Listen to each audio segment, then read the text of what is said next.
आणि लास्ट लेक्चरला आपण डिस्कशन केलं होतं बघा, direction of angular displacement, angular velocity and angular acceleration, right. चला मग आज आपण डिस्कशन करणार आहोत relation between linear velocity and angular velocity, त्यासोबतच relation between linear displacement and angular displacement. ठीक आहे. चला सगळ्यात जसं आपण याच्या अगोदर 2 व्हिडिओ तुम्हाला बघायचे, त्याच्यामध्ये आपण सगळ्यात सुरुवातीला introduction of circular motion, next case मध्ये आपण काही टर्म इंट्रोड्यूस केल्या, त्यानंतर काय चेक केली आपण डायरेक्शन किंवा डायरेक्शन कशी घ्यायची आहे आपण हे लिहिलं. ठीक आहे. नेक्स्ट आता relation between linear displacement and angular displacement. चला लक्ष द्या आपल्याकडे लिनियर डिस्प्लेसमेंट त्याला असं लिहूयात का आपण, असं लिहूयात relation between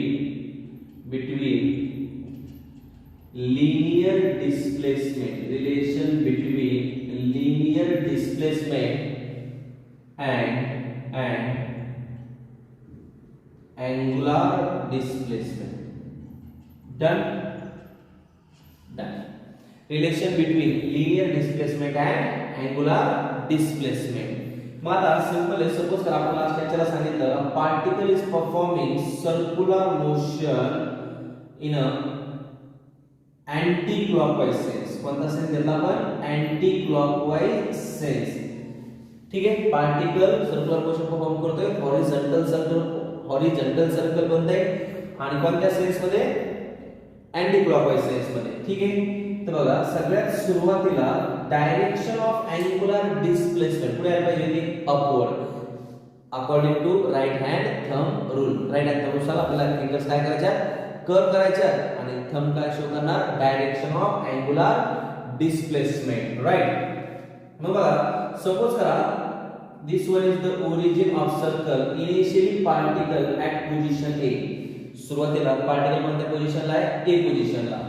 A vector is drawn from the center of the circle. A vector is drawn from the center of the circle to the position of the particle. आपल्याला काय नाव दिलं? Radius vector. काय नाव दिलं? Radius vector. If particle is goes from A to B, पुढे पोहोचला तो B वर. Particle पुढे पोहोचला B वर. तर radius vector इथे यायला पाहिजे. राईट. मग आता याच्यामध्ये बघा जो अँगल तयार झाला तो स्मॉल अँगल काय बनला पाहिजे? Del theta. काय बनला तो? Del theta. कारण की ही जी मोशन आपण डिस्कस करतो याच्यामध्ये टाइम घेतोय व्हेरी व्हेरी स्मॉल. ते very very small particle A पासून पुढे जाणार आहे बी कडे. ए कडून जर बी कडे गेला तर एक्झॅक्टली त्याचा टाइम सुद्धा कसा असणार आहे? Very very small. त्याचा अँगल जो बनणार आहे तो सुद्धा कसा बनणार आहे? Del theta. Very very small.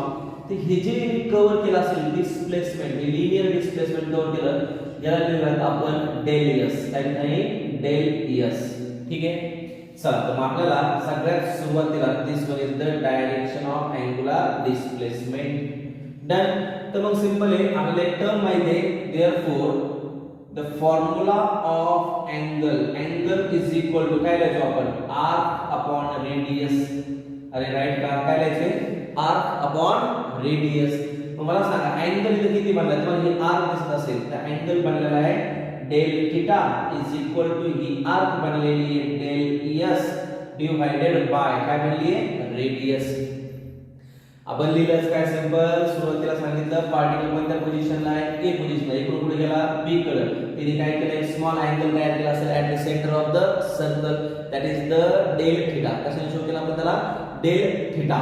त्यानंतर आपण सांगितलं नेक्स्ट केस मध्ये इथं जो डिस्प्लेसमेंट कव्हर केला असेल पाथ ला फॉलो केलं तरी डिस्प्लेसमेंट कव्हर केलं तर linear displacement that is the del S. In the time कसा घेतलेला आहे? Very very small. मग आता relation between linear displacement and angular displacement काय बनायला पाहिजे? तर लक्षात घ्या del S is equal to R into del theta. R into del theta. This one is the relation between linear displacement and angular displacement. हा जो form बनला हा कोणता फॉर्म बनला? Scalar form. कोणता फॉर्म? या स्केलर फॉर्म. डन. नेक्स्ट बघा जर समजा याचाच मला वेक्टर फॉर्म लिहायचा असता काय लिहायचा असता? वेक्टर फॉर्म तर आपल्याला लिहावं लागलं असतं del s is equal to del theta cross r, del theta cross r, ठीक आहे, del theta cross r, हा del theta cross r is equal to काय असणार del s. याच्यावर आपण आणखी डिस्कशन करूया वेक्टर फॉर्म वर, ठीक आहे. सध्या त्याला वेक्टर फॉर्म लक्षात घ्या, del s is equal to काय आला del theta cross r, हा वेक्टर फॉर्म आहे, हा कोणता बनल्याचा स्केलर फॉर्म. हे बनलं सिंपल रिलेशन, जे की आहे relation between linear displacement and angular displacement. Done. चलो नेक्स्ट वन. हा क्वेश्चन बोर्ड मध्ये 2 मार्काला येतो. किती मार्कासाठी? या बोर्ड मध्ये 2 मार्काला. आपला सगळ्यात महत्त्वाचं काय, सीईटी मध्ये हा क्वेश्चन विचारलेला आहे, रिलेशन विचारलेले आहे, सीईटी मध्ये रिलेशन्स विचारलेले आहेत. त्यामुळे एक एक मार्क महत्त्वाचा आहे, एक एक कन्सेप्ट महत्त्वाचा आहे. जर तुमचे हे सगळे कन्सेप्ट क्लिअर झाले तर 101% आहे की पुढचं जे टॉपिक तुम्हाला न्यूमेरिकल्स करायचं काम पडणार आपल्याला, ते सुद्धा इझी जाते. म्हणून सुरुवातीला पद्धतशीर या कन्सेप्टला समजून घ्या आणि नंतर आपण न्यूमेरिकल वर डिस्कशन करू वन बाय वन, ठीक आहे. चलो नेक्स्ट रिलेशन डिस्कस करायचं आपल्याला. नेक्स्ट रिलेशन घ्यायचंय रिलेशन बिटवीन, बघा, relation between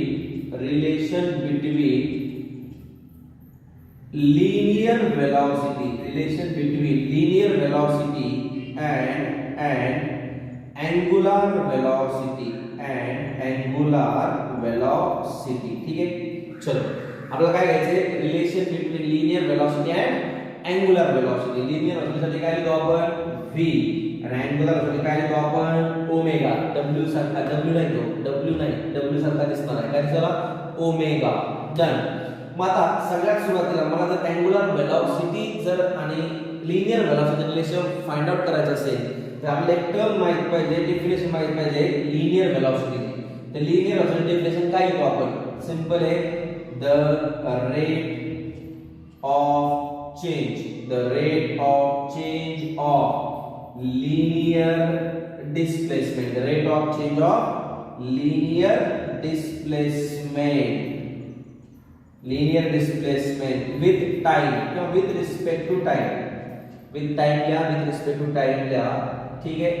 is called as हे माहिती आहे की नाही, आर डी डेफिनेशन तुम्हाला स्वतःच येते आहे की नाही, is called as, एवढी डेफिनेशन प्रत्येकाला येते, is called as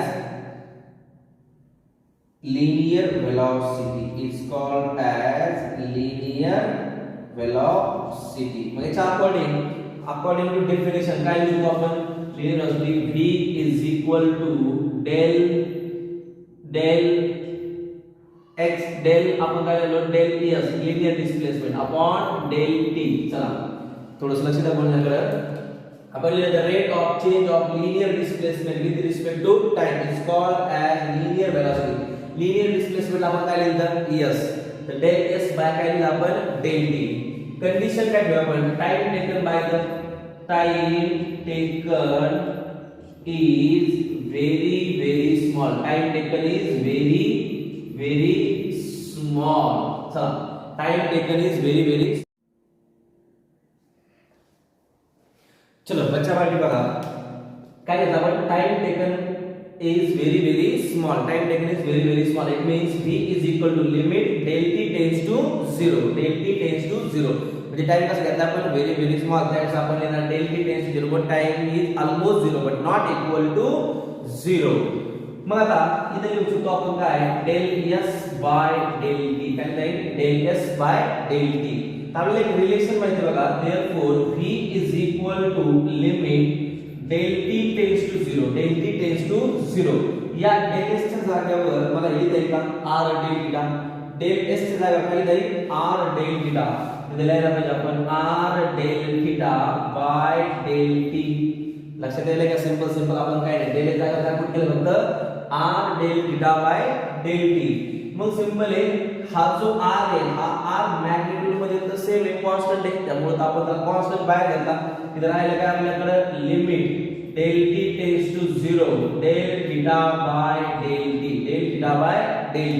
This one is the angular displacement. theta कशाला रिप्रेझेंट करतो, angular displacement ला, आणि with respect to कोण आहे time. The rate of change of angular displacement with respect to कोण आहे time is called as angular velocity.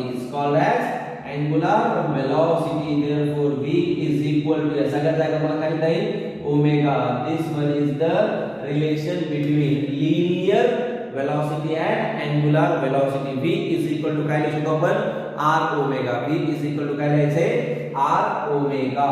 लक्षात येते का? आपण हा झाला कोणता फॉर्म? Scalar form. कोणता फॉर्म बनला? Scalar form. तसा त्याचा सेम वेक्टर फॉर्म. कोणता फॉर्म बनवला पाहिजे आपण? Vector form. याचा वेक्टर फॉर्म असतो vector v is equal to omega cross r. खूप महत्त्वाचा वेक्टर फॉर्म आहे हा. याच्यावर भरपूर वेळेस क्वेश्चन्स आलेले. Omega cross r. v is equal to omega cross r. हा क्रॉस आहे, इनटू नाही, हा क्रॉस आहे. Omega cross r. तर हा क्रॉस हटवला तर आपण कशाने मल्टिप्लाय करणार? sin theta. कशाने? sin theta, right. आणि डॉट आपण कशाने मल्टिप्लाय करतो आपण? cos theta. ते वेक्टरचा पार्ट आहे आपला सगळ्याच्या. आपण तुम्हाला माहित असेल सगळ्या गोष्टी. v is equal to omega cross r. हा त्याचा वेक्टर फॉर्म. हे बनलं relation between linear velocity and angular velocity. तर आपण दोन रिलेशन पाहिले. सगळ्यात simple relation between linear displacement and angular displacement, that is the del s is equal to r del theta. Next आपण vector formula del s is equal to del theta cross r. Next सांगितलं आपण relation between linear velocity and angular velocity, that is the v is equal to r omega. आणि याचा vector formula v is equal to omega cross r. Omega cross r. Done. याच्यानंतर next concept आपल्याला discuss करायचं बघा, time period. आणि दुसरं म्हणजे काय असणार आहे? फ्रिक्वेन्सी. ह्या काही बेसिक टर्म्स आहेत या सर्क्युलर मोशनच्या. जोपर्यंत या टर्म्स आपल्या क्लिअर होणार नाही तोपर्यंत आपल्याला चांगले जे मोठाले डेरिव्हेशन्स आहेत क्वेश्चन मधले ते कळणार नाहीयेत. म्हणून ह्या बेसिक टर्म्स समजून घ्या, क्लिअर करून घ्या. त्याच्यानंतर आपण वन बाय वन न्यूमेरिकल्स आणि खूप चांगले क्वेश्चन्स जे विचारले गेलेले आहेत प्रीवियस इयर मध्ये, नीट, जेडब्ल्यू सीईटी मध्ये सगळेच करूयात. ठीक आहे. तर आज तुम्हाला तुमच्यासाठी आता 2-3 टर्म्स झाल्या. त्याच्यामध्ये सगळ्यात पहिले इंट्रोडक्शन मध्ये काही टर्म झाल्या, दुसरी गोष्ट डायरेक्शन, आणि तिसरं म्हणजे झालं आपल्यासाठी दोन रिलेशन बनले. Relation between linear displacement and angular displacement. Next बनलं relation between linear velocity and angular velocity. मिलते बच्चा पार्टी नेक्स्ट एपिसोड में. तब तक के लिए tata bye bye, good Knight.